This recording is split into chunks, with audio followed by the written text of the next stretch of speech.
నమస్కారం. ప్రముఖ కథా రచయిత శ్రీ అల్లం శేషగిరిరావు గారి ఒక అద్భుతమైన కథ వరడు మీకోసం అందిస్తున్నది మీ లక్ష్మణ్ శాస్త్రి. ఆధునిక తెలుగు కథా రచయితల్లో ఒక ప్రముఖ స్థానం అల్లం శేషగిరిరావు గారిది. తెలుగు రచయితల్లో హెమింగ్వేతో పోల్చగలిగిన రచయిత అంటూ ఉంటే అది శేషగిరిరావు గారే అంటారు విమర్శకులు. రాసింది 17 కథలు, దేనికదే అపురూపం. ప్రముఖ జర్నలిస్టు, నవ్య సంపాదకులు శ్రీ జగన్నాథ్ శర్మ గారి మాటలో చెప్పాలంటే, గొప్ప కథలు ఎలా ఉంటాయో శేషగిరిరావు గారి కథలు చదివితే తెలుస్తుంది. గొప్ప కథనం ఎలా ఉంటుందో వీరి కథలు చదివి తెలుసుకోవచ్చు. గొప్ప పాత్రలు, గొప్ప సంభాషణలు ఈ కథల్లో కనిపిస్తాయి. కన్నీరే కాదు, కన్నీటి రుచి తెలిసిన కథా రచయిత శ్రీ అల్లం శేషగిరిరావు గారు అంటారు జగన్నాథ్ శర్మ గారు. అలా అల్లం వారు రాసినటువంటి ఆ 17 కథల్లోనూ కూడా అద్భుతమైన కథ, దేనికదే గొప్ప కథ, అన్నిటిలోకి అద్భుతమైన కథ వరడు. వినండి, ఆనందించండి. రాత్రి 10 గంటలు కావస్తోంది. ఆ కేకారణ్యం అంతటా పేరుకున్న నల్లటి తారుముద్దలాంటి చీకటి అలుముకునుంది. క్యాంపు గుడారాలు మాత్రం తెల్ల తెల్లగా కనిపిస్తున్నాయి. మధ్యలో అక్కడక్కడ క్యాంపు పనివాళ్లు వన్యమృగాల బారి నుంచి రక్షించుకోవడానికి వేసిన మంటలు దూరం నుంచి కొరుగుదెయ్యాల్లా కనిపిస్తున్నాయి. గుడారాల్లో హరికన్ లాంతర్లు మిడుగుమిడుగుమంటుంటే ఆఫీస్ టెంట్లో పెట్రోమాక్స్ లైట్ వెలిగిపోతోంది. దశరథ రామయ్య గారు ఇంకా ఆఫీస్ పని చేసుకుంటున్నారు. అలా రాత్రి 1 గంట వరకు ప్రతిరోజు పనిచేయడం ఆయనకి పరిపాటే. చిమ్మెట్లు జియ్యమని చేసే శబ్దం తప్ప అంతా నిశ్శబ్దంగా ఉంది. ఎక్కడో దూరంగా కొండల్లో కొండగర్ర ఒకటి అవిరామంగా క్యార్ నరుస్తోంది. దశరథ రామయ్య గారికి చిన్న దగ్గుతెర వచ్చింది. కాసేపు గొంతుకులో కఫన్ తెగేదాకా దగ్గి గుండెని చేత్తో పట్టుకుని టెంట్ తెర తొలగించి బయటకు వచ్చి తుపుక్కుమని ఉమ్మాడు. ఆ ఆయాసం కాస్త తెలిగిపడిన తర్వాత ఇవాళకి ఇంటికి పోదాం అనుకున్నాడు. కానీ ఇంకా బోలెడు పనుండిపోయింది. అయినా టైం ఎంత అయి ఉంటుందో అని చెన్నై గుడారం వైపు చూశాడు ఆయన. జీప్ డ్రైవర్ చెన్నై హెడ్ క్వార్టర్స్లో ఉంటే సరిగ్గా రాత్రి 12 గంటలకి ఎన్ని పనులున్నా సరే లైట్లు అర్పేసి పడుకుంటాడు. అది అతని ఎక్స్ మిలిటరీ డిసిప్లిన్ అంటాడు. ఇంకా చెన్నై గుడారంలో లాంతరు వెలుగుతోంది అంటే 12 కాలేదన్నమాట. సరే, మరో గంట పని చేసిపోదామని టెంట్లోకి దశరథరామయ్య గారు దూరుతుండగా టకాలమని బూట్లు కొట్టుకున్న చప్పుడు. వెంటనే గుడ్ నైట్ పంతులు బాబు అని అరుపు కూడా వినిపించింది. అకస్మాత్తుగా మిలిటరీ కాషన్ లాంటి ఆ అరుపు వినపడగానే ఉలిక్కిపడినా అది చిన్నయ్య కేకే అని పోల్చేసుకున్నాడు. ఆ రావయ్య ఇంకా నిద్రపోలా అని పలకరించాడు. తన గుడారం ముందు అటెన్షన్ ఫోజులో శాల్యూట్ చేస్తూ నిలబడ్డాడు చిన్నయ్య. ఈ రాత్రులు కూడా నీ మిలిటరీ సెల్యూట్లేనా? మిలిటరీ వదిలేసినా ఇంకా డ్రెస్సులు, వీసుడు బరువు బూట్లు ఆ మిలిటరీ సెల్యూట్లో మానవు కదా. రావయ్య భోజనం చేసావా అని అడిగాడు దశరథరామయ్య. ఇప్పుడే అయింది బాబు, చుట్ట కాల్చుకుందామని బయటకు వచ్చాను. ఇంకా పని చేస్తున్నారా? అసలే మీ హెల్త్ మంచిది కాదు, ఉబ్బసం వాళ్ళు. ఈ చలికాలం ఇంతవరకు పనిచేస్తే ఒళ్ళు పాడైపోతుంది. ఇంటికి వెళ్ళి పడుకోండి బాబు. అమ్మగారు ఒకరు బితుకుమంటూ ఉంటారు. మరి అప్పుడే ఎక్కడయ్యా, ఇంకా నన్ను తగిలెట్టేంత పనుంది. ఒంట్లో బాగా లేదని పని చేయడం మానేస్తే ఊరుకుంటారా చెప్పు? అందులోనూ రిటైర్ అయిన వాడిని. కనికరించి తిరిగి వేసుకున్నారు. సరిగ్గా పని చేయకపోతే పీకి పారారు. బాబు ఇప్పుడు మీకు 60 దాటి ఉంటాయనుకుంటున్నాను. ఎన్నాళ్ళు కష్టపడతారు ఇంకా ఇలాగా? చచ్చే వరకు తప్పదయ్యా చిన్నయ్య. చావకుండా బతికుండాలంటే చచ్చేదాకా పని చేయక తప్పదు. లేకపోతే నాకు నా పెళ్ళానికి ముద్ద ఎలా గడుస్తుంది చెప్పు? ఊళ్ళో చదువుకుంటున్న నా కొడుకుని ఎవరు చూస్తారు చెప్పు అని బరువుగా భయంగా నవ్వి టెంట్లోకి పోయి కళ్ళు తుడుచుకుంటూ కాగితాల ముందు తిరిగి కూర్చున్నాడు దశరథరామయ్య. కాంట్రాక్టర్ బిల్లులోని వేలు లక్షల రూపాయలు అతని కళ్ళకి గజిబిజిగా కనిపించాయి. ఏమిటో ఈ పంతులు బతుకు అంటూ సానుభూతిగా పెద విరిచి చుట్ట కాల్చుకోవడానికి మంట దగ్గరికి నడిచాడు చిన్నయ్య. మంచు బాగా కురుస్తుండడం వల్ల మంటలు సన్నగిల్లి పోతున్నాయి. పైన చెట్టు మీద నుంచి ఉండుండి మంచుబొట్లు మంట మీద పడి సుయ్యి సుయ్యమంటున్నాయి. నీరసించిపోతున్న మంటని బూటకాలతో తన్ని ఎగదోశాడు చిన్నయ్య. చిడపడమంటూ నిప్పురవ్వలు ఉవ్వెత్తులు లేచాయి. ఆ పక్కనున్న ఎండు పొలాల్ని ఆకుల్ని ఏరి తెచ్చి ఆ మంటలో పడేసి ఓ 2 సార్లు మళ్ళా బూటుతో తన్ని ఎగదోశాడు. అక్కడున్న పనస చెట్టు మొదట్లో కూర్చుని చుట్ట తీసి ఆ మంటలో నుంచి ఒక కొరకంచు పొల్ల తీసి వెలిగించుకున్నాడు చుట్ట. బగ్గు బగ్గు మన చుట్టపొగ వదులుతూ చెక్కాచుకుంటున్నాడు. పెళపెళమంటూ ఎత్తుగా లేస్తున్న మంటలకి అక్కడికి అందుబాటులో ఉన్న పనసాకులు మాడిపోతున్నాయి. ఉండుండి ఆ కొండగొర్రె అరుస్తూనే ఉంది. కొండల్లోంచి పొగవాసనతో నిండిపోయింది ఆ ప్రాంతం అంతా. గాలేసినప్పుడల్లా చెట్టుకు పండిన బురద పనస మత్తు వాసనలు గుబాళిస్తోంది. ఉండుండి మంటల్లోని నిప్పులు చట్ చట్ మని పేలుతున్నాయి. చిన్నయ్య తన ఎడం వైపు టెంట్లోకి చూశాడు. ఎవరన్నా మేలుకొని ఉన్నారేమో అని. అది దశరథరామయ్య కుటుంబం ఉండే టెంట్. లైట్ బాగా దించేసింది.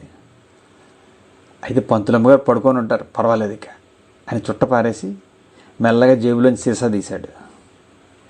గ్రైప్ వాటర్ సీసాలో పోసి తెచ్చుకున్న నాటు సారాని డగ్ డగ్ మని 2 గుటకలు మింగాడు.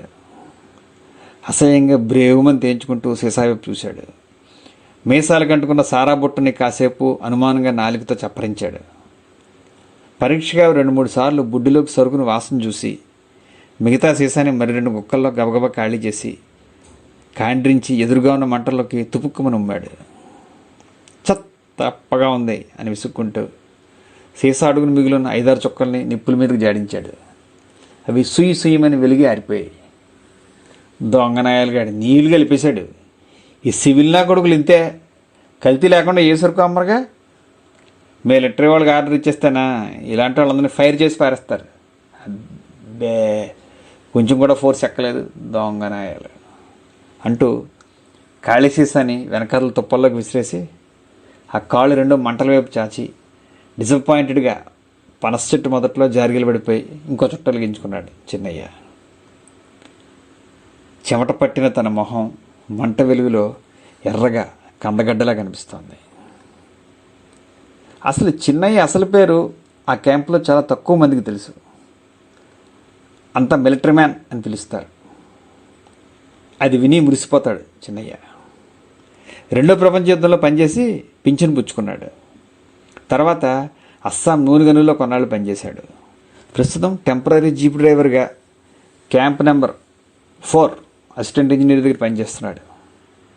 మిలిటరీ అంటే ఎనలేని భక్తి శ్రద్ధలు.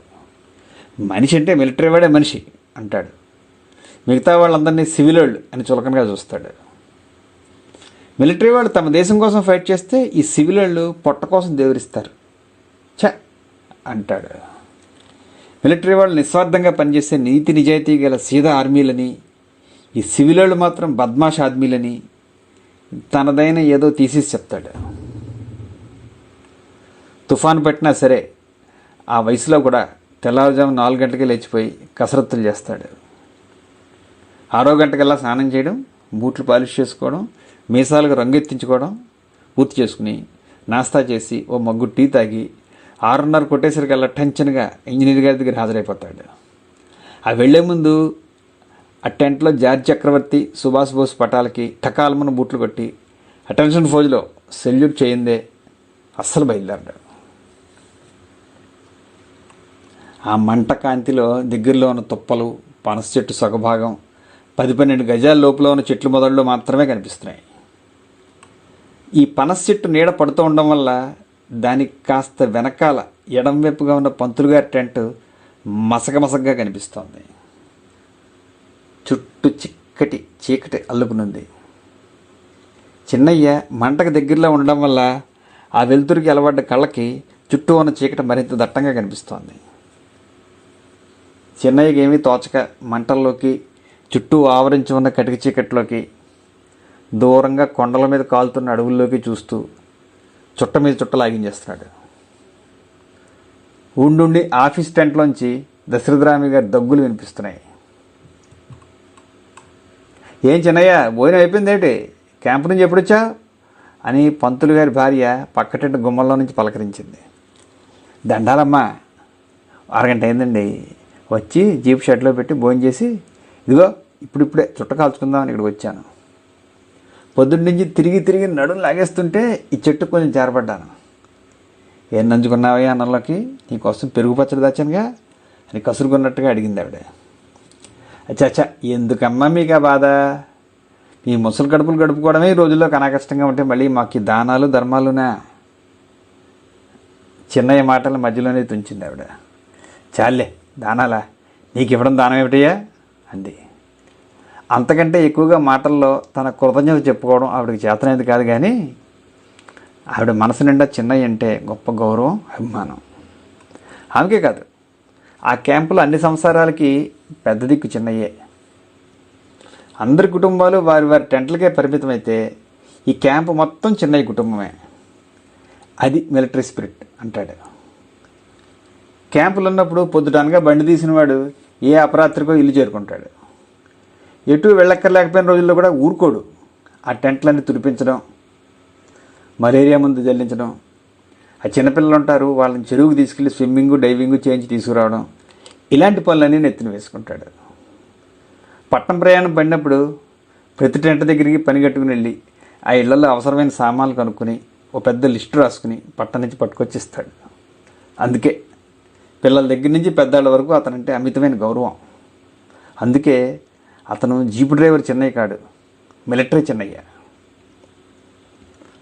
అన్నట్టు చిన్నయ్యో, మీ పంతులు గారు చెబుతూ ఉంటారు, మన దొరగారికి నువ్వంటే ఎంతో ఎదుట. అసలు నువ్వు లేదే క్యాంపే క్యాన్సిల్ చేసుకుంటాడు పాపం దొరగారు. ఆవిడేదో ఇంకా అడగబోతుంటే మధ్యలోనే చిన్నయ్య అందుకున్నాడు. అవునమ్మా, బతికినన్నాళ్ళు మీ అందరితోనూ మంచి అనిపించుకుని చచ్చిన్నాడు గుండు దెబ్బలు అద్దన్నమని పోవాలి. ఒక మిలిటరీ చావాలి చేస్తే, మీ సివిల్ వాళ్ళలాగా తీసుకుని లాక్కుని చావకూడదు. అదండి నా కోరిక. మిలిటరీ వాళ్ళకి చావాలి. అవేం మాటలయ్యా. సరే కానీ మీ దొరగారికి ఉత్తుత్తి అభిమానమేనా, లేకపోతే క్యాంపులో ఉన్నప్పుడు తిన్నావా ఉన్నావా అని పట్టించుకుంటాడా? అమ్మమ్మ, మా దొరగారు కుర్రాడైనా గొప్ప మనిషి అమ్మ, దేవుళ్ళు అంటాడు. ఈ ఎప్పుడైనా కసుబుసుమ అంటాడు కానీ మనసు మాత్రం మహామెత్తంది. ఉత్తి ఇర్రుడు. ఈ సివిల్ వాళ్ళు అటువంటి ఆఫీసర్ నేను చూడలేదమ్మా. ఒక నాకే కాదు, అతనితో క్యాంపుకి వచ్చిన వాళ్ళందరికీ ముందు పెడితే కానీ తను తిండం అంటూ పంతులమ్మ పక్కన ఎవరో ఒక మనిషి కదులుతున్నట్టుగా గమనించాడు. ఎవరమ్మా మీ పక్కన, ఎవరి బుల్లెమ్మ అంటూ పంతులమ్మ పక్కన చీకట్లో మసగ్గా కనిపిస్తున్న అమ్మాయిని చూశాడు. మా అమ్మాయి చిన్నయ్య. పొద్దున్నే అల్లుడు వచ్చి దిగబెట్టి ఈ సెలవులు లేక వెంటనే వెళ్ళిపోయాడు. పిల్లదానికి ఇప్పుడు 7వ నెల. 8వ నెల ప్రవేశంలో మా బావగారింటికి పురిటి దిగబెట్టేస్తాం. ఈ లోపల 1 నెల నాళ్ళు మా దగ్గర కూడా ఉండవే అంటే వస్తానంది. అల్లుడికి రాస్తే తీసుకొచ్చాడు. అయితే ఇదేటి బుల్లెమ్మ కస్సమన్నాడు మా డిసిప్లినరీ చిన్నయ్య. అర్ధరాత్రి దాకా మేలుకున్నామేంటి? అసలే ఉట్టి మనిషి కాదు. పెందరాళి పడుకోవడం, కావాల్సినంత రెస్ట్ తీసుకోవాలి, అలవాటు చేసుకో అని గదమాయించాడు. చూడు బుల్లెమ్మోయ్, నీకు ఏదైనా తినాలంటే నేను ఎప్పుడు పట్టణం వెళ్తూనే ఉంటాను, నాతో చెప్పు, మమ్మాడు మాత్రం పడావు. ఆఫీస్ టెంట్లోంచి దశరథరామయ్య దగ్గుతూనే ఉన్నాడు. అన్నట్టు పంతులమ్మ గారు, అయ్యగారికి కాస్త చెప్పండి అమ్మా, రాత్రింబావాళ్ళు ఎప్పుడు పనే. అలా బాబు ఎప్పుడు పడుకుంటాడు? ఎప్పుడు ఆఫీసు, లెక్కలు, కాగితాలు, వయసు మళ్ళీ ఎలా పనిచేయచ్చా? పోనీ ఏమైనా బలమైన వాడా అంటే బక్క చిక్కిన ప్రాణాయే. చెప్పి నోరు పడిపోయిందే బాబు, వింటేనా? ఏదైనా టానిక్ కొనుక్కుని తాగవయ్యా మగడా అంటే వెండవు. రాత్రి 1 గంట 2 గంట వరకు ఉండకండి, తొందరగా పడుకోండి బాబు, ఆరోగ్యం దెబ్బతింటుంది అంటే ఆఫీస్ పని ఎవడు చేస్తాడు, నీ బాబు చేస్తాడా అని కస్సులు లేస్తారు. పోనీ మాకు ఇంకో ఆస్కారం ఉందా అంటే ఇంకో చిల్లి కానీ వచ్చే దారే లేదు. ఈ పంతులు గారి ఉద్యోగం చేయకపోతే ఆయన, నేను, నా పిల్లాడు మలమల మాడి చావాలి. చిన్నయ్య, అతని కష్టం చూస్తుంటే కళ్ళ వెంట నెత్తురు పడుతుందయ్యా. ఆయన నెత్తురు తాగి బతుకుతున్నాం మేము అంటూ మరి మాట్లాడలేక బావురుమంది. ఊరుకోమ్మా, ఊరుకోవే బాబు, నాన్నగారు వింటారు అని కూతురు సముదాయిస్తోంది. అర్ధరాత్రి ఆ కీకారణ్యంలో ఒక వయసు మళ్ళిన స్త్రీ తన బతుకులు తలుచుకుని బావురుమంటుంటే యుద్ధభూమిలో శవాల మించి ట్రక్కులు నడిపిన మిలిటరీ చెన్నయ్య బండబారిన గుండు కూడా చివికిపోతోంది. ఊరుకోమ్మా, పెద్దదానివి, అలా ఏడవచ్చో చెప్పు. ఒట్టి మనిషి కానీ చిన్నపిల్ల ముందు మన కష్టాల గురించి మాట్లాడుకోకూడదు అంటూ చెమ్మగిల్లిన కన్నుల్ని అప్రయత్నంగా తుడుచుకుంటూ ఆ పంతులమ్మ వైపు సూటిగా చూడలేక ఆ నల్లటి మూటలో ప్రతిఫలిస్తున్న మంటలు చూస్తూ ఆ విషయం మార్చడానికి ఆ అమ్మాయిని ఉద్దేశించి, మీ ఆయనకి దేంట్లో అమ్మ పని బుల్లెమ్మ అని అడిగాడు. ఇంకా తల్లినే ఓదారుస్తున్నటువంటి ఆ అమ్మాయికి మాటలు వినిపించడం లేదు. ఊరుకమ్మా, అసలు నీ ఒంట్లో మంచిది కాదు, గుండెల్లో నొప్పి వస్తుంది మళ్ళీను అని ఓదారుస్తోంది. పంతులమ్మ దుఃఖాన్ని మెల్లమెల్లగా దిగమింగుతోంది. ఇక చిన్నయ్యకి ఏం మాట్లాడాలో తోచలేదు, మనసంతా పాడైపోయింది. పడుకుందాము అని లేవబోయాడు. గాండ్రమని కొండల్లో ఒక పెద్ద పులి అరుపు ఒక్క మారు వినిపించింది. అడవంతా అరుపుతో దద్దరిల్లిపోయింది. అంతవరకు జీమని రొద చేస్తున్న కీచురాళ్ళు చప్పున ఆగిపోయాయి. అంతటా ఒక భరింపరానటువంటి నిశ్శబ్దం ఆవరించుకుంది. పంతులు గారి అమ్మాయి గట్టిగా తల్లిని పట్టేసుకుంది. అమ్మో, పెద్ద పులరుపులా ఉంది, ఇటు వస్తుందేమో, పద లోపలికి పదం అంటూ హడావుడిగా లేచింది పంతులమ్మ. బతుకు భయంతో అంతవరకు కుమిలిపోతున్న ఆవిడకి ప్రాణభయం కూడా పట్టుకుంది. ఇప్పుడు అదేం చేస్తుందమ్మా, ఎక్కడో దూరంలో అరుస్తుంది. పాపం మేతకు బయలుదేరినట్టుంది, దాంతో అవనది పోద్ది. ఈ మనిషి మాంసం తినమరిగిన పులులు తప్పిస్తే ఇవేవి అసలు మనిషి ఛాయలకు రావమ్మా. అసలు మనిషి మాంసం తినే పులి దగ్గరలో లేవు. అరే, ఎందుకమ్మా అంత గజగజలాడిపోతున్నారు? అసలు ఏం పుల్లు? నేను మిలిటరీలో ఉన్నప్పుడు బర్మాలో చూశాను అయ్యి పుల్లు అంటే. ఒకసారి పుల్లమ్మా, అలాగే మంచి రాత్రి మీద ట్రక్ తీసుకొస్తున్నాను. ఇంకేముంది చూసావు, రోడ్డు మీద అడ్డంగా పడుకునుంది. సీదాగా గాడిని దాని మీదకి ఎక్కించేశాను దెబ్బకి అని చెప్పబోతూ గతుక్కుని ఆగాడు. బ్లూ బ్లూ బ్లూ ఆకలికున్న దెయ్యం అరుస్తున్నట్టుగా మరో అరుపు. ఇది పెద్ద పులి అరుపులా గంభీరంగా లేదు, వికృతంగా ఉంది. అంతవరకు నిబ్బరంగా కబుర్లు చెప్తున్న చిన్నయ్య కూడా ఈ అరుపు వినగానే గతుక్కుమని లేచి నిలబడ్డాడు. చిన్నయ్య, ఇదేమిటి, ఏదో కొత్త అరుపులో ఉంది, ఎప్పుడు వినలేదు అంది పంతులమ్మ. పులి అరుపుతోనే సగం హడిలిపోయిన అమ్మాయి ఈ కొత్త అరుపుతోటి బెంబేలెత్తిపోయి తల్లిని మరింత గట్టిగా పెట్టేసుకుంది.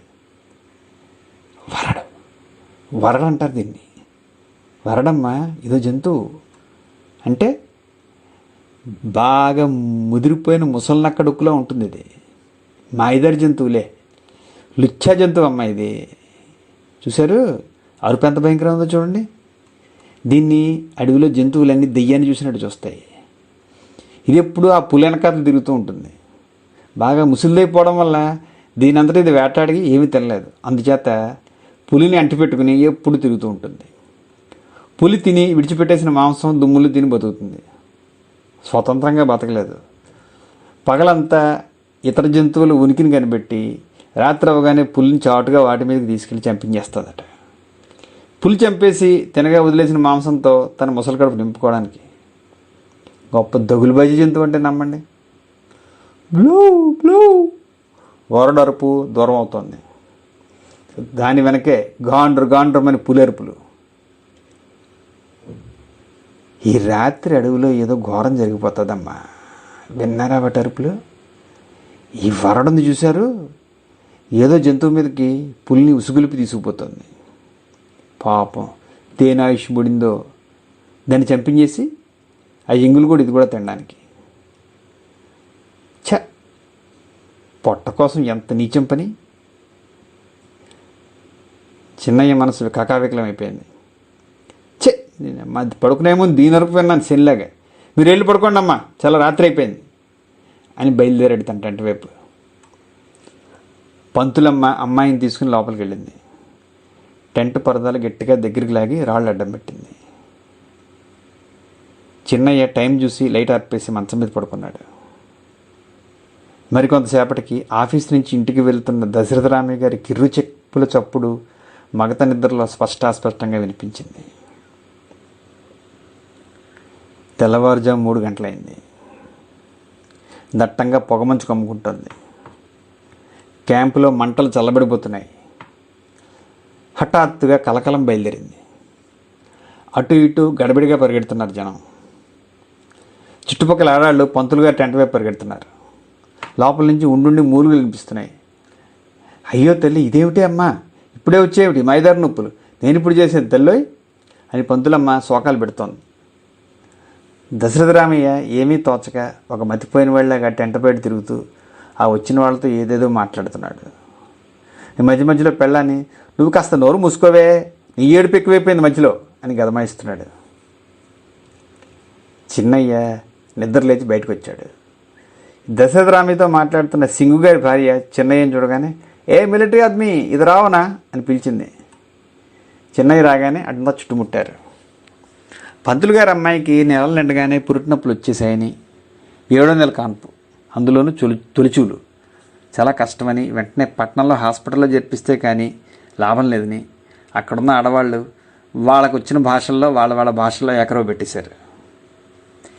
ఈ పాడు అడవిలో ఏ కష్టం వచ్చినా దిక్కుమాలించావు తప్ప వేరే గతి లేదని, హాస్పిటల్ లేకపోతే పోయే కనీసం మందిచ్చే డాక్టర్ ముండాకుడికైనా లేడని, ఈ రైల్వే కన్స్ట్రక్షన్లో పనిచేసే వాళ్ళని పెళ్ళాడిన ఆడాళ్ళ బతుకులు ఇంతే అని ఏకంగా రైల్వే అధికారులు మొత్తం అందరినీ తన 60 యాసలో జాడించి పారేస్తోంది ఆ స్టోర్ కీపర్ కళ్యాణ్ రామన్ గారి ద్వితీయ కళత్రం. ఎవడు గోలవాడిది? మీ మొగాళ్ళందరూ అలా మొహాలు చూస్తూ నిలబడ్డమేనా, లేక అమ్మాయిని వెంటనే పట్నం తీసుకెళ్లి ఏర్పాటైనా ఉందా అంటూ ఆ అగ్గిమంటల మీద నీళ్లు కాగబెడుతున్న సుమతి కుట్టియ్యమ్మ మలయాళంలో ఆ గుంపులను మొగుడి మీద చెండికిలా పడిపోతోంది. గోల్ చేయకండి అమ్మా, ఇక పంతులు గారు అమ్మగారిని అమ్మాయిని పట్నం తీసుకెళ్ళడానికి రెడీ చేయండి, ఆ దొరగారిని వెళ్ళి జీప్ అడగండి, ఇప్పుడే నేను పట్నం తీసుకెళ్ళిపోతాను అన్నాడు చిన్నయ్య. ఒరే అది గవర్నమెంట్ జీప్ కదా, దొరగారిని అడిగితే బాగుంటుందా, అందులోనూ ఈ రాత్రప్పుడు అని దశరథరామయ్య గారు కొంచెం నసిగాడు. అరే మనం కూడా గవర్నమెంట్ మనుషులమే బాబు, మీరు సిద్ధంగా ముందు, మీకంత ఇదైతే నేనే వెళ్ళి దొరగారిని జీప్ అడుగుతాను. ఒరే బాబు నీకు పుణ్యం ఉంటుంది, నువ్వే అడుగు పుణ్యం కట్టుకుందు అని దీనంగా చిన్న చేతులు పట్టుకున్నాడు దశరథరామయ్య. చాలండి పంతులు గారు, బలివరే, నేను ఇప్పుడే వస్తానాగండి అంటూ చేతులు విదిలించుకుని ఇంజనీర్ గారి టెంట్ వైపు నడిచాడు చిన్నయ్య. ఇంతలో పంతులమ్మ గారి పిలుపుని లోపలికి వెళ్ళాడు దశరథరామయ్య. అయ్యో రామా, జీప్ అడగడానికి మీరు వెళ్ళలేకపోయారా, చిన్నయ్యని పంపించారా? అరే మన పని మనం చేసుకోవడానికి కూడా ఇంకోళ్ళని పంపించాలా చెప్పండి, వెళ్ళండి మీరే వెళ్ళండి, వాళ్ళు పెద్ద అకౌంటెంట్ అని పేరు ఒకటి, అప్పటి జీప్ అడిగితే వెళ్ళారు అంటూ సర్రం తాచిపోవాలా లేచింది మొగుడి మీద. నువ్వు కాస్త నోరు మూసుకోవే, ఎందుకు అలా గొంతు చించుకుంటావు, తెలియనిదానివి తెలియనట్టు ఊరుకోవాలి, ఆడపినుగులు ఏం తెలుసు దొరల సంగతి, అసలే మా ఇంజనీర్ రావణాసురుడు అంటాడు, దానికి తోడు పగలంతా క్యాంపులు తిరిగి అలసిపోయి వచ్చి పడుకుని ఉంటాడు, ఈ రాత్రి ఇప్పుడు లేపితే ఇంకేనా ఉందా, పుల్లే మీద పడిపోతాడు, అసలే కోపిస్తాడు, తిక్కరేగిందంటే వెనక ముందు ఆలోచించుకుంటే రేపు పొద్దున పుసుక్కుమని ఉద్యోగం పీకేస్తాడు, నువ్వు నేను రోడ్డు మీద చెప్పట్టుకు తిరగాలి, ఇలాంటి బోడి సలహాలు మానేసి నోరు ముసుగు కూర్చో అంటూ గొణుక్కుంటూ బయటకు వచ్చి టెంట్ ముందు చిరాగ్గా పచార్లు మొదలెట్టాడు. కాల్బెల్ విని నిద్రలేచి మత్తుగా ఒళ్ళు విడుచుకుంటూ బయటకు వచ్చి చిన్నయ్యని దశరథరామయ్య టెంట్ ముందున్న అలికిడిని చూసి, ఏం చిన్నయ్య, ఏం జరిగింది, ఎవరికైనా బాగోలేదా అని ప్రశ్నించాడు అసిస్టెంట్ ఇంజనీర్ రామారావు. పాపం పంతులు గారు అమ్మాయికి పురిటినొప్పులు అకస్మాత్తుగా వచ్చేసాయి సార్, 4 రోజులు ఉండి పోదామని వచ్చింది పొద్దున్నే, అనుకోకుండా పాపం 7వ నెలలోనే నొప్పులు వచ్చేసాయండి, పట్టణానికి తీసుకెళ్తే కానీ లాభం లేదంటున్నారు సార్ ఆడవాళ్ళు అన్నాడు చిన్నయ్య. అయ్యో పాపం, ఇప్పుడు ఎలా? జీప్ కావాలి సార్, పట్టణం తీసుకెళ్ళి ఆసుపత్రిలో జాయిన్ చేసేసి వచ్చేస్తా. జీపా? అది గవర్నమెంట్ వెహికల్ తీసుకెళ్తే అని ఇంకా ఏదో నానుస్తున్నాడు రామారావు. అదేంటి సార్ అలా అంటారు, ప్రాణం మీదకి వస్తాను, అయినా గవర్నమెంట్ వాళ్ళు ఎన్నిసార్లు పిక్నిక్లకి పార్టీలకి దొరల బుడ్డికి తిరగలేదు అంటూ ఇంకా ఏవో చెప్పబోతున్నాడు హీట్ ఎక్కిపోతున్న మిలిటరీ చిన్నయ్య. సర్లే టేబుల్ మీద తాళాలు ఉంటాయి, తీసుకెళ్ళు, పొద్దున్నే 8 గంటకల్లా ఇక్కడ ఉండాల్సిమా, క్యాంప్ ఉంది నాకు, బ్రిడ్జ్ ఇన్స్పెక్షన్, జాయిన్ చేసిన తర్వాత పంతులు గారిని కూడా నీతో తీసుకొచ్చే, బోర్డు పని ఉంటుంది ఇక్కడ అని సిగరెట్ వెలిగించాడు తాపీగా రామారావు. 7వ గంటకల్లా ఇక్కడ ఉంటాను సార్ అంటూ టెంట్లోకి వెళ్ళి తాళాలు తీసుకుని బయటకు వచ్చాడు. చిన్నయ్య చూడు, పంతులకి ఏమైనా డబ్బు అవసరమైతే అడగమను, మొహమాట పడొద్దని చెప్పి. అలాగే సార్ అంటూ వెళ్ళి షెడ్లో జీపు తీసి దశరథరామయ్య టెంట్ ముందు ఆపాడు. రెడీ రెడీ ఎక్కండి అంటూ సామాన్లని తనే జీపులో పెట్టాడు. అక్కడున్న ఆడవాళ్ళంతా అమ్మాయిని జాగ్రత్తగా వెనక సీట్లో కూర్చోబెట్టారు. కూతుర్ని పెట్టుకుని పక్కనే కూర్చున్నారు పంతులమ్మ గారు. దశరథరామయ్య ముందు సీట్లో చిన్నయ్య పక్కన కూర్చున్నాడు. ఆడవాళ్ళంతా అమ్మాయికి పర్వాలేదని ధైర్యం చెప్పారు. ఏ మిలిటరీ మ్యాన్ దిఖో, ఇద్దరు మిలిటరీ కా స్పీడ్ మత్ దిఖో, జోర్సే మత్ జాओ, ధీరేసే గాడీ లేకే జానా అంటూ హెచ్చరించింది సింగ్ గారి భార్య. ఠీకే ఠీకే అంటూ జీపు జర్రమని స్టార్ట్ చేశాడు. జీపు లైట్లు చీకటిని బాణంలా చీల్చుకుంటూ రోడ్డు మీద వేగంగా పరిగెడుతున్నాయి. ఇంజనీర్ రామారావు గారు తన టెంట ముందు సిగరెట్ కాల్చుకుంటూ ఈ చిన్నయ్య సోషల్ వర్క్ని లోపలే అభినందించుకుంటున్నాడు. ఎవరికైనా కష్టం వస్తే చూడలేడు చిన్నయ్య. నడుం కట్టుకుని ముందుకు వస్తాడు. 6 నెలల క్రితం కాలనీలో మసూచుకుని వస్తే అందరి టెంటర్లోకి వెళ్ళి చిన్న పెద్ద అని తేడా లేకుండా అందరికీ సేవ చేశాడు పాపం. రాత్రింబవళ్ళు జాగారం చేశాడు. ఒకసారి అతనికి మలేరియా జ్వరం వచ్చి 2 రోజులు ఒంటి మీద తెలివి లేకుండా పడుంటే అన్ని సేవలు చేశాడు. అందుకే చిన్నయ్య పట్ల రామారావుకి అంత గౌరవం. ఎటొచ్చి తిక్కమండ కొడుకు, నిజం చెప్పినా సరే కర్ర విరగొట్టినట్టు చెప్తాడు. సరిగ్గా మాట్లాడడం తెలియదు, మిలిటరీ కదూ అని మనసులో అనుకుంటూ గట్టిగా దమ్ము లాగుతూ దూరం అయిపోతున్న జీపును చూస్తున్నాడు. జీపు డౌన్లోకి దిగిపోయింది. మరి లైట్లు కనిపించడం లేదు. ఇంకా మెల్లమెల్లగా చలి ఎక్కువవుతోంది. రామారావు తన టెంట్లోకి వెళ్ళిపోయి తెరలు మూసేశాడు. క్యాంప్ సైట్కి మైల్ దూరంలో ఉంటుంది వర్క్ స్పాట్. కొండల్లో కొత్తగా రైల్వే లైన్ వేస్తున్నారు. వేలాది మంది పనివాళ్ళు శ్రమించి పనిచేస్తున్నారు. సూర్యోదయం నుంచి తిరిగి సూర్యాస్తమయం దాకా బుల్డోజర్లు, డంపర్లు, క్రేన్లు దాడ్ మన శబ్దం చేస్తున్నాయి. అక్కడే ఒక పెద్ద బ్రిడ్జి కూడా కడుతున్నారు. రోజంతా గుబిల్ మన కొండరాళ్ళు పేలుతూ ఉంటాయి. హిందుస్థానీలు, ఆ బ్రిడ్జి పనులు చేసే మలయాళీ మోపలాలు, సర్దార్జీలు, బెంగాలీ బాబులు ఒకరేమిటి అన్ని రకాల జాతుల వాళ్ళని అక్కడ చూడొచ్చు. ఉత్తరాది నుంచి వచ్చిన కాంట్రాక్టర్లు క్యాంప్ని వర్క్ స్పాట్కి దగ్గరలోనే వేసుకున్నారు. ఈ రైల్వే క్యాంప్ మాత్రం మైల్ దూరంలో ఉంది. ఇంకా అటు ఇటు ఆ కాంట్రాక్టర్ల జీపులు, రైల్వే జీపులు చాకుల్లో తిరుగుతూ ఉంటాయి. అసిస్టెంట్ ఇంజనీర్ గారు జీప్ ఆగగానే కాంట్రాక్టర్లు సవనీయంగా నమస్కారం చేస్తూ అయ్యే సాబ్ అంటూ ఎదురుగా వెళ్ళారు.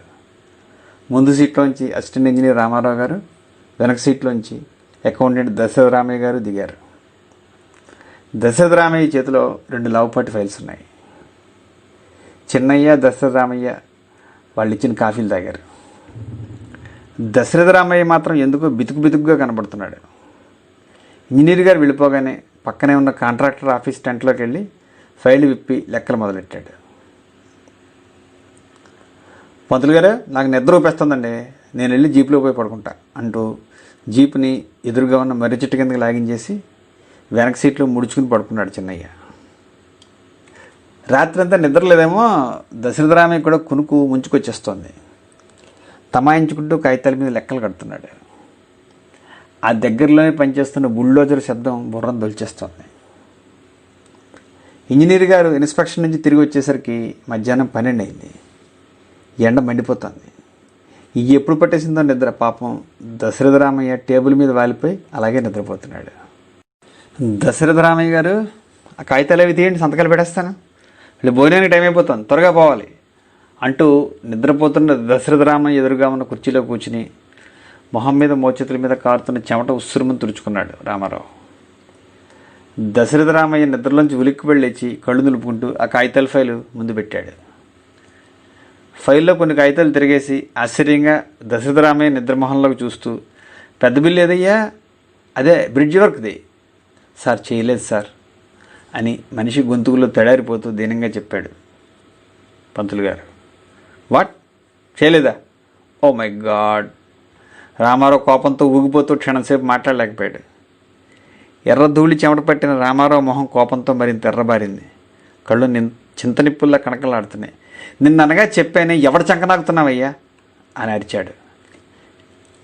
ఎక్స్క్యూజ్ మీ సార్, నిన్న రాత్రి అంతా అమ్మాయి గడబడి చేసింది కదా సార్, రాత్రి బిల్లు చేసేద్దాం అనుకున్నాను. షటప్, నీ ఇంట్లో గొడవలు ఎవరికి కావాలయ్యా? నీకు డబ్బు ఇస్తున్నది ఆఫీస్ పని చేయడానికి, కానీ నీ కూతురుకు పురుడు వచ్చింది, అదయింది ఇదయింది అని పని ఎగ్గొట్టడానికి కాదు. వర్త్లెస్ ఫెలోస్ అని పిడుగులు పడినట్టుగా దడదడా గర్జించాడు రామారావు. ఇంతలో తిరుగు ప్రయాణానికి చిన్నయ్య జీపు తెచ్చి టెంట్ ముందు ఆపి లోపలికి వచ్చాడు.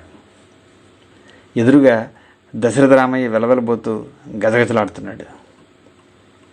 రేపటి నుంచే నిన్ను పనిలోంచి డిశ్చార్జ్ చేస్తాను, get out, don't show your face. పెద్దోరుగారు ఆ బిల్లు సంతకం చేసి అర్జెంటుగా పంపన్నారని మరీ చెప్పాను కదా నిన్న. ఇప్పుడేమాత్రం నా మీద దెయ్యంలో పడిపోతాడు. మీరంతా ఎందుకయ్యా ఉండి? నో, నువ్వేదో ముసిలాడివి అని కనికరించి అపాయింట్మెంట్ ఇప్పిస్తే మొత్తం పని అంతా ఎగ్గొడుతున్నావు. Keep off from me dirty fellow అంటే ఇంకా కోపం పట్టలేక ఆ టేబుల్ మీద ఫైల్ తీసి దశరథరామయ్య మొహం మీద కొట్టాడు ఇంజనీర్ రామారావు. అసలే భయంతో సగం చచ్చిపోయిన దశరథరామయ్యకి ఉద్యోగం పోతుందనేసరికి పై ప్రాణాలు పైనే పోయాయి. దాంతో ఫైలు మొహానికి తగలగానే కళ్ళు తిరిగిపోయి కింద పడిపోయాడు. ఆ పక్కన ఉన్న కాంట్రాక్టర్ మనిషి ఎవడో పట్టుకుని కింద కూర్చోబెట్టి మొహం మీద కొంచెం నీళ్లు చల్లాడు. ఇదంతా చూస్తున్న మిలిటరీ చిన్నయ్య నెత్తురు మరిగిపోయింది. నువ్వు మనిషివా రాక్షసుడివా అని పిడికిలి బిగబెట్టి గట్టిగా అరుస్తూ ఇంజనీర్ మీదకి పళ్ళు కురికి వెళ్ళబోతూ ఆకర్షణలు తమాయించుకుని ఆగిపోయాడు. ఇదంతా చూసి రామారావు అమాంతంగా నిర్ఘాంతపోయాడు. ఏమిడిది, డ్రైవర్ చిన్నయ్యనా ఇలా అంటున్నాడు అని తన కళ్ళంతా నమ్మలేక ఆ కోపంతో వణికిపోతున్న చిన్నయ్యని చూస్తూ క్షణం పాటు అలా ఉండిపోయాడు. ముసిలోని కొడతావా, నువ్వు మనిషివేనా అసలా అని మరోసారి గర్జించాడు చిన్నయ్య. ఈ కేకలు విని అంతా చుట్టూ చేరారు. ఈ అంతా చుట్టూ చేరడం చూసిన రామారావుకి ఒక్కసారి అహం దెబ్బతింది. తన దగ్గర పనిచేసే ఒక జీప్ డ్రైవర్ ఇంతమంది ఎదుట అలా తనపై కేకలేస్తుంటే సహించలేకపోయాడు. ఏమిటి చిన్నయ్య, ఏమైనా తాగి వచ్చావా? నువ్వెవడు అసలు ఇందులో జోక్యం చేసుకోవడానికి? గొంతు పెంచాడు రామారావు. నేనేమన్నా నీలాంటి జంతువునైతే కాదు, మనిషిని. ఈ ముసలోడు రాత్రంతా పనిచేస్తాడు. నేను రాత్రి అయితే అసలు కంటి మీద కునికే లేదు పాపం పెద్ద ఆయనకి. ఏదో పని మిగిలిపోయిందని కొడతావా? ముసలోడు సొమ్మసిల్లి పడిపోయాడు చూడు, చచ్చిపోతాను. మీకు ఇష్టం లేకపోతే ఉద్యోగం నుంచి తీసేయండి, కొట్టడానికి మాత్రం మీకు ఏ పవర్స్ ఉన్నాయి చెప్పండి అని మిలిటరీ ఊపుతో విరుచుకు పడిపోతుంటే అందరూ నివ్వెరిపోయి చూస్తున్నారు. నాకేం పవర్స్ ఉన్నాయని అడుగుతావా? అమ్మ రాస్కెల్, ఎంత పొగరబట్టిందిరా నీకు అంటూ విసురుగా మీదకి వెళ్ళాడు రామారావు. చిన్నయ్య తర్జని చూపించాడు. మంచిది కాదు సార్, తొందరపడకండి చెప్తున్నాను. నేనేం పంతులు కాదు ఊరుకోవడానికి. ఒంటి మీద చేయి పడిందంటే ఖైమా చేసేస్తాను మిలిటరీ వాడిని. అప్పుడప్పుడే తెలుగులోకి వస్తున్న దశరథరామయ్య అమాంతంగా లేని శక్తిని తెచ్చుకొని లేచి ఆఫీసర్కి చిన్నయ్యకి మధ్యలోకి వెళ్ళి, నువ్వు ఊరుకో చిన్నయ్య, నీకెందుకు, దొరగారు మీరు ఊరుకోండి, దండం పెడతాను అంటూ రామారావు చేతులు రెండు పట్టుకుని ఆఫ్ చేశాడు. నన్ను ఖైమా చేస్తావరా నువ్వు? నిన్నేం చేస్తాను చూడు స్కౌండ్రల్ అంటూ ఉగ్ర నరసింహుళ్ళ శివాలు ఎత్తిపోతూ నేలని కసిదీరా ఒక తన్ను తన్ని టెంట్ తెర తోసుకుని వెళ్ళి జీప్లో కూర్చొని స్టార్ట్ చేశాడు. వెనకాలే వెళ్ళి దశరథరామయ్య నెమ్మదిగా సర్దేసుకున్నాడు. తక్కువ వెధవలు కలిసిస్తే నెత్తికెక్కరు, మధ్య వీడాడు బోడిగాడు, ఆల్రైట్ చూస్తాను, డిస్మిస్ ఏం చేస్తాను వేధవని అనుకుంటూ యాక్సిలరేటర్ తొక్కాడు బలంగా రామారావు. ఎర్రదుమ్ము లేపుకుంటూ క్యాంప్ వైపు పరిగెట్టింది జీప్. క్యాంప్ చేరుతూనే రామారావు స్టెనోటైపిస్ట్ని దశరథరామయ్య చేత కబురు పెట్టించి డిక్టేషన్ ఇచ్చేశాడు. ఈ సాయంకాలానికల్లా డిస్ట్రిక్ట్ ఇంజనీర్ గారికి చేరేటట్టుగా స్పెషల్ మెసెంజర్ చేత ఉత్తరాన్ని పంపమన్నాడు. సాక్కడ వేధవా తిరగబడతాడు అంటూ ఇంకా ఉప్పెల్లా విజృంభిస్తున్న కోపాన్ని తమాయించుకుని భోజనం చేయకుండా పడుకున్నాడు. మెలకు వచ్చేసరికి బాగా రాత్రి దాటిపోయింది. వంట మనిషి టేబుల్ మీద పెట్టిన చల్లారిపోయిన భోజనాన్ని కాస్త ఎంగిలిపడి సిగరెట్ వెలిగించి ఆలోచనలో పడ్డాడు. నిద్రలో చాలా వరకు కోపం చల్లారిపోయింది రామారావుకి. మధ్యాహ్నం జరిగిన సంఘటనలు తలుచుకుంటూ దమ్ము మీద దమ్ము లాగుతూ అలా పచారులు చేయడం ప్రారంభించాడు. చిన్నయ్య అలా తిరగబడడం తప్పైనా కొంచెం దూరంగా వెళ్ళి ఆలోచిస్తే కాస్త న్యాయసమ్మతమేనేమో అనిపించింది. అవును, అసలు తను అలా దశరథరామి ఫైల్ ఎందుకు విసిరాలి? తను ఏదో కోపం పట్టలేక ఆ పని చేశాడు. తప్పు కదా మరి? నేను చేసిన తప్పేగా. మరి ఎందుకు చిన్నయ్య ఎవడు? తనెందుకు జోక్యం చేసుకోవాలి? దానికి సమాధానం తనకే దొరికింది. పాపం ముసలివాడు సొమ్మసిలిపోగానే చిన్నయ్య చూడలేకపోయాడు. రక్తం మరిగిపోయింది. సకాలంలో బిల్లు చేయకపోతేనే తనకంత కోపం వచ్చింది కదా. సాటి మనిషి మొహం తిరిగి పడిపోతుంటే అందుకు బాధ్యులైన వాళ్ళ మీద చిన్నయ్యకి మరి ఎంత కోపమైనా రావచ్చు, సహజమే. తిరగబడ్డాడు, తను రెచ్చిపోయాడు. సో చిన్నయ్య చేసిన పని చట్టరీత్యా తప్పైనా న్యాయం దృష్టిలో చూస్తే మాత్రం ఆ పరిస్థితుల్లో మానవత్వం ఉన్నటువంటి ఏ మనిషి అయినా అలాగే ప్రవర్తించాలేమో అని నిర్ధారించుకున్నాడు రామారావు. ఆ రాత్రి చిన్నయ్యని కబురు పెట్టి పిలిపించాడు. చిన్నయ్య ఎప్పట్లాగానే నిబ్బరంగా ఉన్నాడు. చుట్టూ నిశ్శబ్దం. అక్కడ రామారావు, చిన్నయ్య తప్ప మరెవరు లేరు. కూర్చో, పర్వాలేదు, కుర్చీలో కూర్చో. పాపం స్పాట్ నుంచి నడుచుకొచ్చావా? పర్వాలేదు సార్, నాకు నడకలవాటే, మిలిటరీ వాడిని. అయినా ఎంత మైలేగా? అవును, మిలిటరీ వాడివి, అందుకేగా నన్ను ఖైమా చేస్తున్నావు. చిన్నయ్య మాట్లాడలేదు. నిన్ను నేను ఎంతో గౌరవంగా చూసుకుంటాను కదా, నన్ను ఎందుకు ఎలా అన్నావు? సార్, నన్ను దెప్పిపడడానికి పిలిపించారా మీరు? ఒక్కసారి మీరే ఆలోచించుకోండి సార్, మీకే తెలుస్తుంది మీరు చేసిన పని తప్పో కాదో. పంతుల్ని అలా ఫైల్తో కొట్టడం న్యాయమేనా? అసలే ముసిలాడు, బక్క ప్రాణం, సొమ్మసిలిపోయాడు కదా. మీ తండ్రి గారి ఆ పరిస్థితిలో ఉంటే లేక చేస్తారా? చిన్నయ్యా, నీకు తెలుసు కదా నేను కోపిష్టివాడిని. నేను అరుస్తాను, కానీ ఎప్పుడు కరవను. అరిచే కుక్కను మాత్రమే. నేను చేసిన పని తప్పే అయినా నా కోపం తగ్గిన తర్వాత చెప్తే నేను ఒప్పుకోనా? నేను మనిషిని కానా? సరే, అయింది ఏదో అయిపోయింది. నువ్వు కోపంలో ఏదో అన్నావు, నేను ఏదో అన్నాను. అన్నీ మర్చిపో, మనసులో పెట్టుకోకు. ఈ మాట చెప్దామని పిలిపించాను. పోయి పడుకో, చాలా రాత్రి అయింది. గుడ్ నైట్ సార్ అని సాల్యూట్ చేసి బయటకు వచ్చాడు చిన్నయ్య. బేష్, ఏం మనిషి. తనది తప్పు అని తెలుసుకున్న తర్వాత తరతమ భేదం చూడకుండా జీపు డ్రైవర్ని నన్ను పిలిపించి తప్పు ఒప్పుకున్నాడు. శభాష్, కుర్రాడైనా వీడు దేవుడు, ఈ సివిల్ వాళ్ళలో తప్పు పుట్టాడు అని లోపల రామారావుని అభినందించుకుంటూ తన టెంట్ వైపు నడిచాడు మిలిటరీ మ్యాన్ చిన్నయ్య. ఆ రోజు ఉదయం అనుకోకుండా డిస్ట్రిక్ట్ ఇంజనీర్ గారు క్యాంప్కి వచ్చారు. అంతా ఎదురెళ్ళి వాళ్ళని రిసీవ్ చేసుకుని తీసుకొచ్చారు. పెద్ద ఇంజనీర్ గారికి అతని సిబ్బందికి ప్రత్యేకమైన వసతి, భోజనం ఏర్పాట్లు వెంటనే చేయించారు. భోజనాలు అయిన తర్వాత 11 గంటల వేళ ఇంజనీర్లు ఇద్దరు మ్యాప్లు ముందేసుకుని ఏవేవో చర్చలు అవి జరిపారు. అన్ని క్యాంపుల్లో కంటే ఈ క్యాంపులో పని చురుగ్గా, పకడ్బందీగా సాగుతోంది అని మెచ్చుకున్నారు పెద్ద ఇంజనీర్ గారు. రామారావు గారు, మీ అసిస్టెంట్ అకౌంటెంట్ దశరథరామయ్యని, అతను ఎవరు, ఆ జీప్ డ్రైవర్, అదే చిన్నయ్య, అతన్ని ఇద్దరిని కబురు పెట్టండి ఒకసారి. ఈ దశరథరామయ్య ఎప్పుడూ లేనిది గడ్డం శుభ్రంగా గీసుకుని, పంచెలో చొక్కా టక్ చేసి, ఎప్పటిదో పాత కోట వేసుకుని, అతి వినయంగా చేతులు కట్టుకుని దొరగారుల ముందు నిలబడ్డాడు. చిన్నయ్య మిలిటరీ అటెన్షన్ ఫోజులో సెల్యూట్ చేసి నిల్చున్నాడు.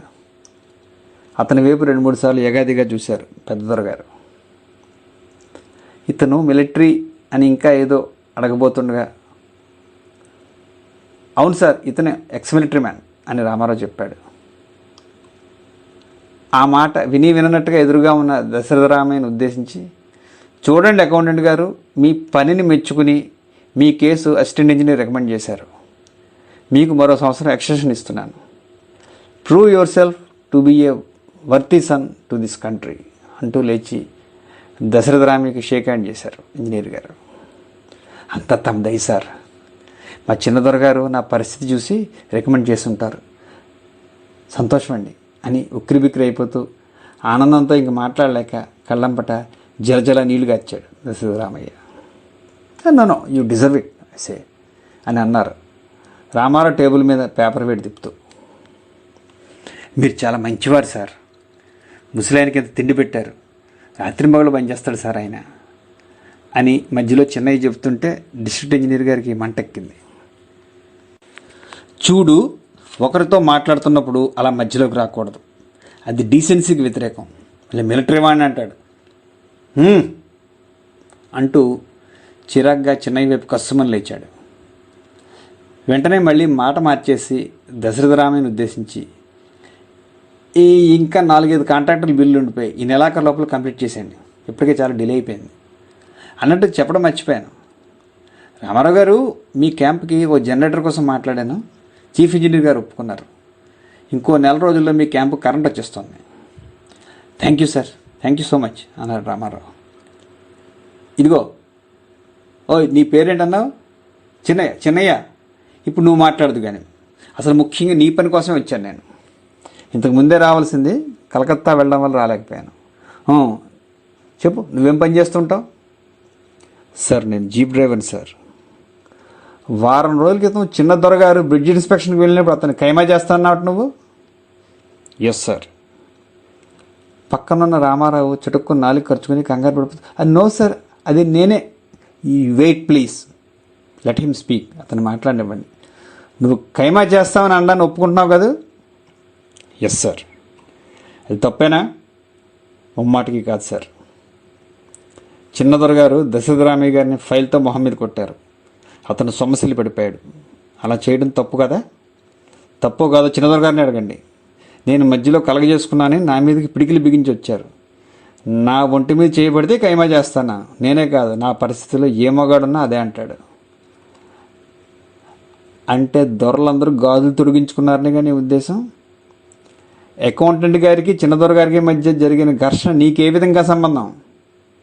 అనవసరమైన విషయాల్లో జోక్యం కలగజేసుకోవడమే కాకుండా నీ పై అధికారిని ఖైమా చేస్తానని బెదిరించడం, it is the most insubordination. తప్పు కాదంటావా? సార్, రూల్ ప్రకారం తప్పే కావచ్చు, కానీ మనిషికి ఆలోచిస్తే తప్పు కాదు సార్. సాటి మనిషికి సంబంధించిన విషయం ఇది. గాలి దశరథరామయ్య వైపు తిరిగింది. మీరు దగ్గరే ఉన్నారు కదూ, మీరేమంటారు దశరథరామయ్య గారు? తప్పు కాదంటారా అని దశరథరామయ్యని ప్రశ్నించారు. నిలుచున్న వాడల్లా 2 అడుగులు ముందుకేసి పెద్ద అపచారాన్ని వివరించి చెప్తున్నట్టుగా కళ్ళు పెద్దవి చేసి, తప్పున్నారా సార్? అది నాకు చిన్న దొరగారికి సంబంధించిన విషయం. నేను తప్పు చేస్తే కోపం పట్టలేక దొరగారు ఏదో ఫైల్తో కొట్టారే అనుకోండి, అది తప్ప? నా మొహం. అయినా మధ్యలో ఈ అసామికి ఎందుకు? పిల్లలు తప్పు చేస్తే తండ్రులు మందరించరా సార్? తప్ప అది? ఆఫీస్ పనుల్లో గుమస్తాలకి ఆఫీసులకి మధ్య ఇటువంటి చిన్న చిన్న తగాదాలు వస్తూ ఉంటాయి. అయినా చిన్నబాబు గారు నా మీద ఫైల్ విసిరారంటే ఆయనకు నా మీద ఆయన వ్యక్తిగత విద్వేషం ఏమిటి? కందకలేని దొరద బచ్చలకి ఎందుకు అన్నట్టు మధ్యలో ఎదగాడికి ఎందుకో ఇంత రోషం వచ్చి కారు కోతల కోసం దొరగారి మీద గెలిపాడు. అందుకే నేను మధ్యలో దూరి ఆపాను కాబట్టి సరిపోయింది. మిలిటరీ బుద్ధి పోనిచ్చుకున్నాడు కాదు. ఎంత ఇన్సబార్డినేషన్! చిన్న దొరగారు ధర్మప్రభువులైపోయారు కాబట్టి సరిపోయింది.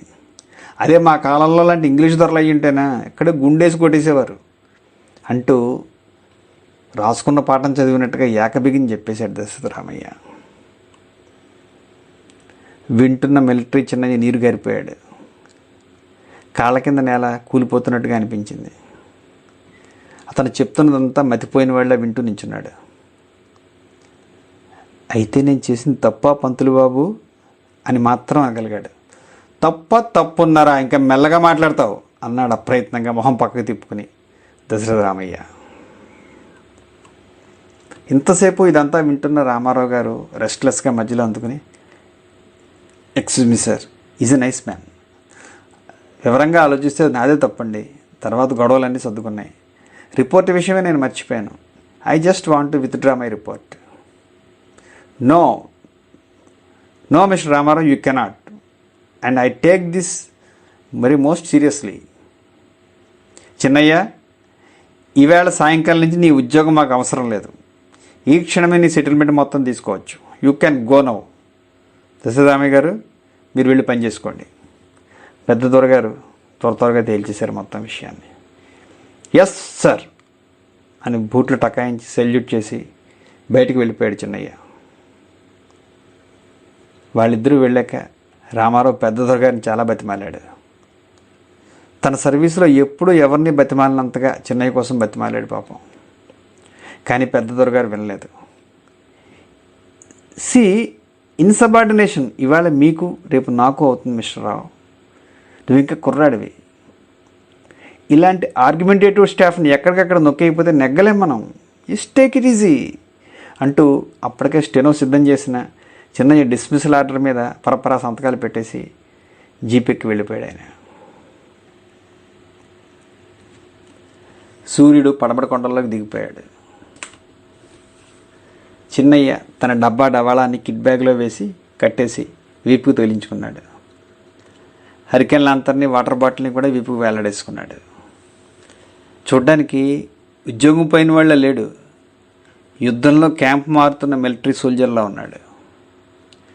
విచారం కానీ దిగులు కానీ మచ్చుకైనా మొహంలో కనిపించడం లేదు.